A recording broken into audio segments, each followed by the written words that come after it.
Smart 20.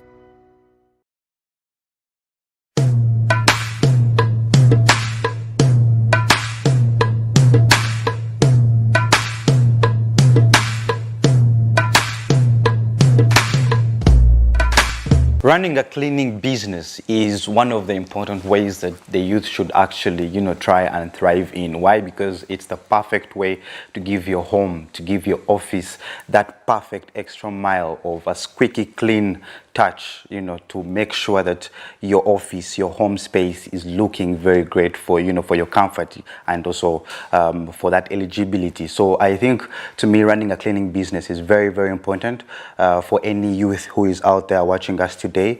And of course, today I'm delighted, of course, to have the founder of CJ Home Solutions, the cleaning business that started with 3,500 shillings, and now it has gone an extra mile to be one of the top cleaning businesses in Uganda. This is going to be a very delightful discussion, and I cannot wait. My name is Clinton Liberty. Well, it involves harnessing different new advancements into the cleaning industry. It could be different sectors, residential, commercial. But anyway, like Clinton said, we have a wonderful guest today that will explain more about that. So welcome to the show. Are you an entrepreneur? Are you looking for consultancy? You're looking for support? You're looking for funding? You're looking for the right networks? Come by SetHub and get all the information you need. It is one of the biggest places around Africa for every innovator. I deserve it, and yes, for this episode of the Yeah, with us today, we have someone who inspires me a lot. I met her some time back and she was still just beginning, but now she has really grown and, and it's all out there. With us today, I want to humbly and warmly welcome CJ Home Solutions CEO, Joyturia Muhawe, and also lead supervisor, CJ Home Solutions, Joshua Sabiti. Nice to have you here. Yeah, so starting with the mentality that young people have about cleaning as a business in Uganda, when you tell people that actually you're cleaning, or maybe for now people know that it makes money, but back then when you took that first photo and you're like, guys, give me all your money so that I can clean and get some pocket money, what were people actually thinking? I actually thought that have a negative mindset about it, but I was very surprised. Most people are very open-minded to it. But I think where the negativity is that Ugandans don't pay enough for cleaning services. So that's why you see most youth run to Saudi Arabia, to all those other countries to offer cleaning services. Yet they could do it in Uganda and get money. Even all the hazards that we're seeing, maybe the trafficking and all those things, like organ harvesting is happening. But people are still at the airport going to Saudi Arabia to offer these services, because the pay in Uganda is less. Yeah, we undermine the job. We think you can pay someone, 35,000 for a whole month to clean your house. Yet professional cleaners abroad are making almost as much as doctors. So I think that the mindset is that we are being paid less. It's actually not a mindset, it's a reality. So I think that's a part that we need to improve to make it a really working industry. How much is it now? If someone is actually so for now, I can give a rough estimate of maybe a one-bedroom house. We used to charge 30,000 when we just started. Maybe because we were inexperienced, I didn't know even how to quote. I just felt this was what is fair to Pricing was an issue. Yeah, it's an issue for very many people. So I felt 30,000 was enough to cover my transport and my labor, because the clients by then were providing all the equipment, brushes. They didn't have really equipment, like the brushes, the consumables, really. So I felt at that point that 30,000 was enough. So that's what I asked for my first two jobs. But now for the same size of house, we charge 180,000. So because now we have workers on board, we have to pay NSSF and payee, we have to pay rent, we have to buy consumables for the office. So things just keep happening, and then also we have more things. Also, I think one thing you need to keep in mind is the more value you're giving, the more money you can ask for. Because you don't have, say, consumables. Why are you asking for 200,000 to clean my house? Yet you're just going to mop it. I can do that myself. Yeah, you don't need to do detailed cleaning. Exactly. So now that we have machinery on board and more experience and more people, we can justify why we're asking for that much money. So, Joy, what brings you to do cleaning in all things? I was honestly trying out. Yeah, because I was doing it at church for free. I was doing service, and I said, let me try and market it and see if it's marketable. Yeah. So I made my first tweet. I was actually cleaning the chat generator, and I made my first tweet and I said I offer cleaning services.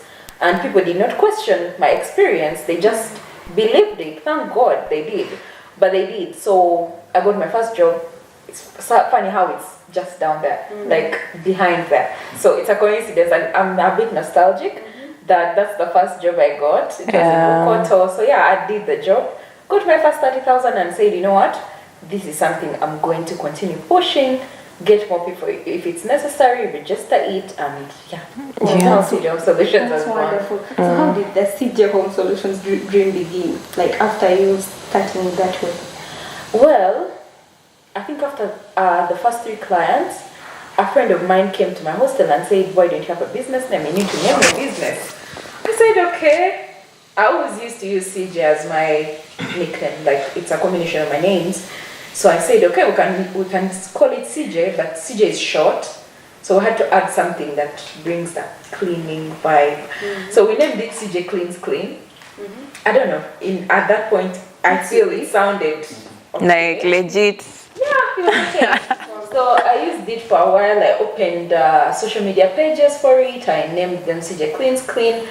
And I had the overwhelming support from people online. So I think my first artwork, those flyers, were done for free by people on Twitter, random people on Twitter. So that's what I started to use to post. Like they put for me that I do laundry, I do cleaning, you know. I some good support, right? Yeah, it was amazing support. So I posted those for the first month, 1 to 3 months. They were all free. People were just, honestly, Twitter is just overwhelming. If those guys want to support you, they will overwhelmingly support you. Because people even offered to make for me business cards and like physical flyers for free. They were just offering things left, right, etc. They even wanted to make for me a website, but I did not have pictures at that point. That's the only reason why they didn't make it. But otherwise, they were really offering everything, including clients. Like, so it was so easy for me, fortunately, to grow because I really had a crazy amount of support on social media. But that's how it was born. So we named it, and later, I don't know, the name didn't sound as interesting as it was on the day I chose it. So I changed it to CJ Home Solutions, and then I changed the flyers to CJ Home Solutions, and then someone tried to steal the business. Okay. Made actually not the name but everything else. The tagline, you deserve a break, the flyer, they copied everything and just changed the name. So I went on Twitter and said, this person is trying to like steal my business. I don't know how to deal with it. So people told me you need to register your business because again, you don't own it. It's just a name that you thought about. You don't own it. So that's really showed me that social media will support you. If you ask the correct questions, they will definitely answer the correct. Talking about social media, I actually watched a beautiful video of yours where you actually tell the story of how you started, like she was asking. And then you actually informed us how you started with 3,500. And to me that's very important because it teaches the youth out there that it's about starting small and then you grow big. And I think to me that's very important. But I want to listen to that. Please tell me about that. Of the starting or of starting small? The 3,500 Ugandan shillings. So, the 3,500 Ugandan shillings is me being humble. I started with nothing. But I don't want to say that because now I'll just get attacked from being a motivational speaker. You'll be like, I started a poultry house with a feather. If I'm to compute and say, they will kill me. So if I was to compute and say, how much did I start with? Should I count the data that I used to make the post? The transport you used to get there? Yeah, so I always count the transport that I used to come from my hostel, which was at Mobs, to here, and that was 3,500. But the truth is, that 3,500 was free safe border credit, yeah?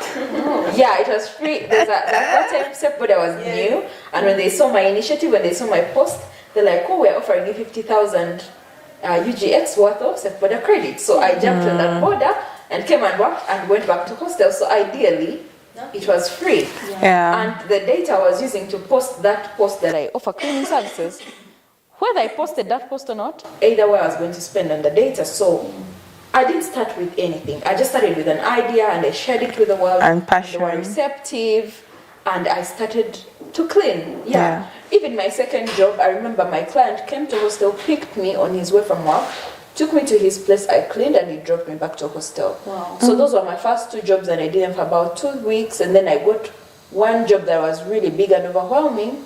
So that was, it was a 2-bedroom house, but then they had a kid and the kid had drawn on the walls. So it was a lot of work. Jesus Christ. And I was alone, so I had to move the beds and move everything. Charcoal. For that person. I had charged them 60K. Yeah, I added an extra 30. Like talk to him and like this is. It No, was, that in her mind, by then I think it was a 50 was her. much. 60 was a lot of money for, I mean, I'm coming to move your house. Hello, I do this at home for free. You know. My parents have not paid me for, I know, 20 years of in cleaning for free. Like, 60K was a huge amount. Yeah, and I think, I mean, that was 2018. And I was at campus. That's like upkeep for a whole week. I don't know if you guys Actually, were more spending than 1 week. But I used to spend about that amount in a week or even less.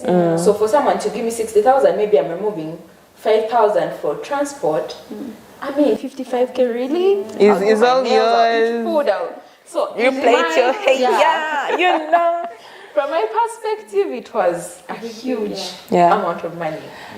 But that's how much I charged. So our prices were really ranging around 30 to 80.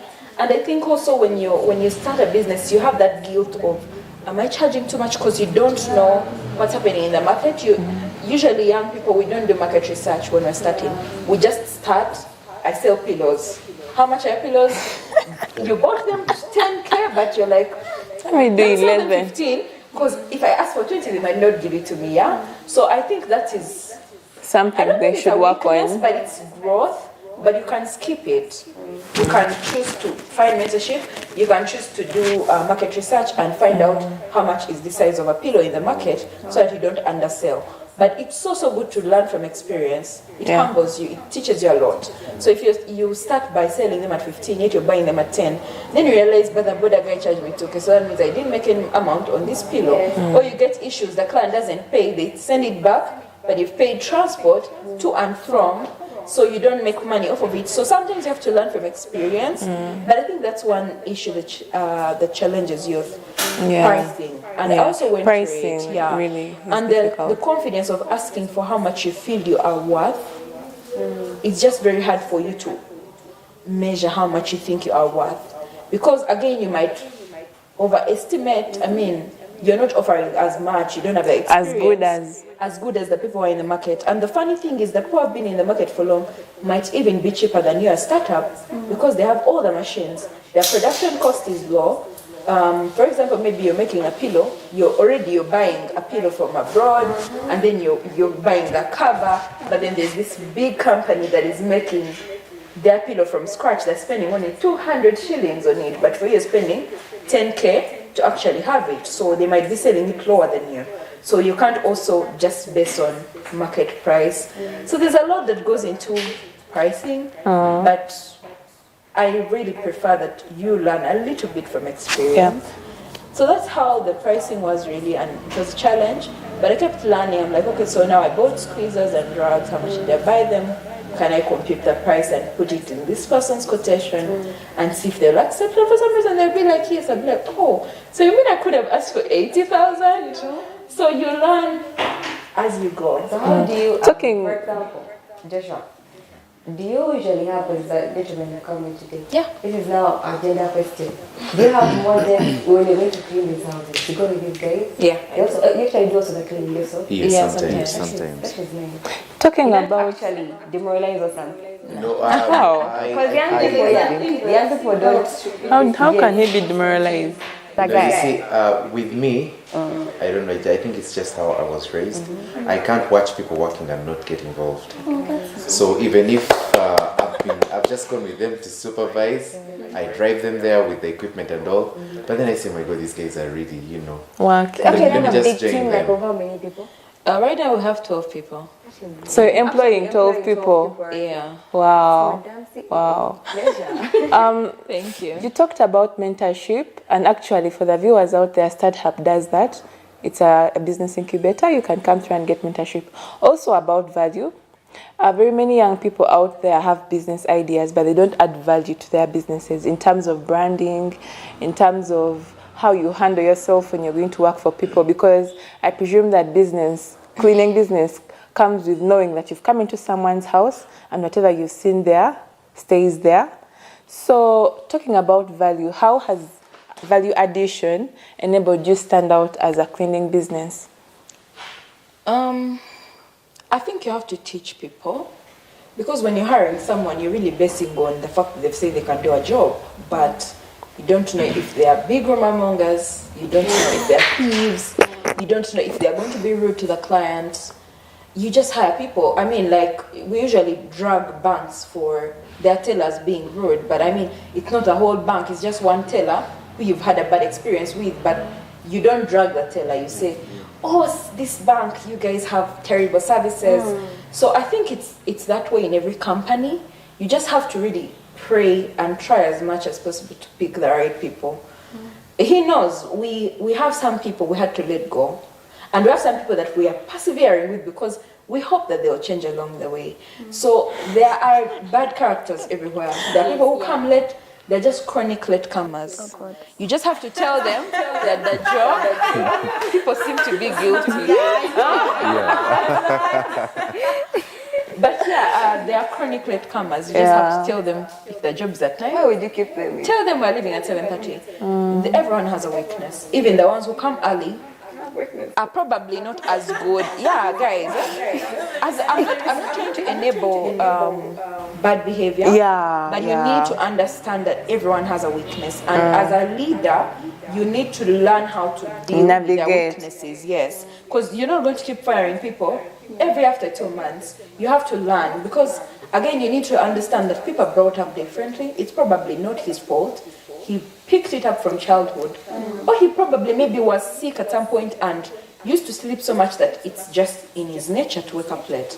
So you need to understand and be like, if work is at 9 and everyone else will arrive at 9, tell him work is at 7:30. So that when it's 8:50, he really thinks he's late and he's going to rush to work. Everyone has a weakness, really. There are even those who have more physical strength in cleaning than the rest. So you give them maybe easier tasks where they need to pay more attention to detail but are going to do a small thing. And then those who are aggressive and strong, you give them bigger parts where they need to cover a big part but don't need to pay attention to detail. So you can find a way. You can also suspend them for a while and see if they will learn. Some don't learn. It's always really crazy to deal with people, and I feel like I learn from experience. And I ask a couple of people, like people who manage bigger groups. Every time I get an opportunity to talk to them, I ask them, I'm struggling with this person, they come late, I've warned them, I've suspended them, I've cut their pay, I've done everything. They don't change. They're like, you need to accept that person, that is who they are. You either keep them and deal with it or let them go. So you have to choose. So if they're really putting in losses, you can let them go. But if it's something that is bearable, you can bear with it for a while until you get a perfect replacement. The smoking gun of this conversation is to actually enable you, be able to start a business like you have. And to me, this question goes to Joshua. Joshua, I want you to tell us about the equipment that is necessary, for a business like, Home Solutions, so that people who are watching us could understand what do they need, to be available in order for them to actually start a business like this. Okay, for the start, if you wanted to go big, it would be very expensive. But if you're just like someone who is, you have a little capital and you want to start, because of course you're not going to start the same way we did without equipment, you would need like, say, a vacuum cleaner. Basically a vacuum cleaner. With a vacuum cleaner, and that's so expensive. Do you think it's very expensive? How much is a vacuum cleaner? A good one? It depends on the brand and size. So you're most likely going to need a wet and dry vacuum cleaner, and they are good ones that are at about 300 to 400k. Yeah. And when you purchase that, trust me, you can do some work with that, because you can do a little bit of couches and the cleaning. Yeah, Because you like need to when you clean with a vacuum cleaner, you can see the difference with just sweeping and mopping. You will see the difference, like the level of dust removal you will do is not the same as just sweeping and mopping. But I presume that you're looking at having this house or home really squeaky clean. Do you think that a vacuum cleaner is simply enough, or there are other small equipments that this youth need to look out for? They are there, but for a startup, you would make it expensive. Yeah, because you would maybe buy a small electronic brush so that you can get that detailed scrub. Okay. But that is already also like about another 300 to 400,000, which is just because now you're going into about almost 1M. Yeah. You're probably at campus or you've just finished school, where you're really going to get that money when you are unemployed. Yeah. So yeah. It can be very challenging. What is the best brand of a cleaning equipment? Best brand. There was a brand called Hoover, which was actually the first machine we bought, but it used to be at Game, but Game closed. Actually, Game used to have very nice equipment, but they closed, and now getting that equipment, I probably have to ship. We also use Kacha, but now Kacha is expensive. That is. Do you think it's very hard to maintain this equipment? No. We haven't had even any actual breakdowns that we can really say that the machine is broken and it's very expensive to fix. It hasn't really happened.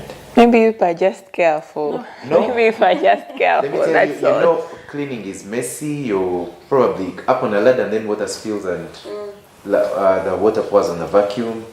But the machine is durable. I can't say you can easily break it. Yeah. It takes a lot. So yeah, by the time you guys started, weren't you like the first cleaning service by that time? But the time you guys were servicing at the moment, weren't you like the first When one? we were starting, Yeah. I feel like we started with a bang, but I don't think we're the first, because it's now that we started doing the cleaning that we realize, because you can be in the car and then you see someone driving, or like one of the machines is like, oh my god, CJ, like look, someone is holding a scrub or something like that. Yeah. So it's when we got into the business, that's when we realized there were very many other players. You joined the ecosystem, We joined the ecosystem. I just really believe we joined with a bang. Like like you put it all out there, we are We're here. really out there. So big thing, the most thing which you helped you out was social media first.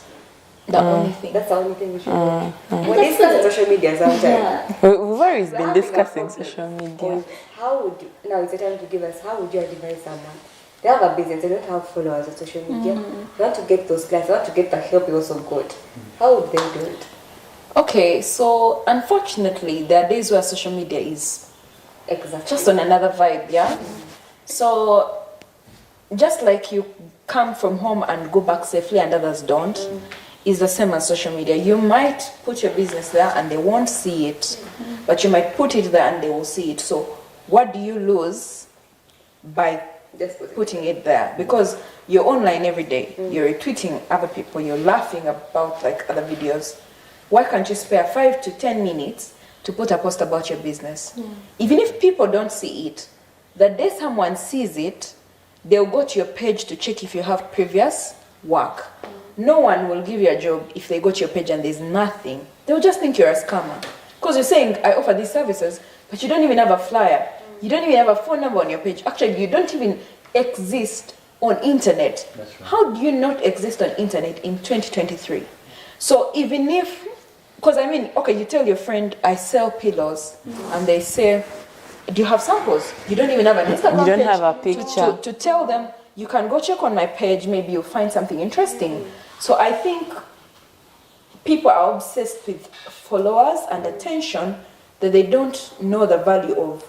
I mean, keep it there, make it your gallery, yeah? Every time you sell something or you ship in something or you do a service, post it there. Ask for consent from the client and post it there. If you have 20 to 30 posts, if I wanted to buy something and I looked through the things you've done, I wouldn't fail to support you. Yeah. But I would, right now, I know it's a bias, but I would never support a page, a company that does not have presence on the internet. At least, you're not even on Google Business, you're nowhere. Like, Now, who are you? Really? So start a Twitter page, start an Instagram page, start a TikTok, make videos. No matter the numbers of It doesn't matter the numbers. You might have 3, 4, and they might even be your parent, your brother, and your sister, and your boyfriend, Like or your it's girlfriend. enough. It doesn't matter. Post so that when you tell people you do this, you have a reference to send them to check out your work. Trust me, people on social media, because I think watching. all of you have social media pages, you get more views than you get likes, right? Even if you have 100 views, you have 2 or 5 likes. Yes. Why do you think those 100 people are viewing?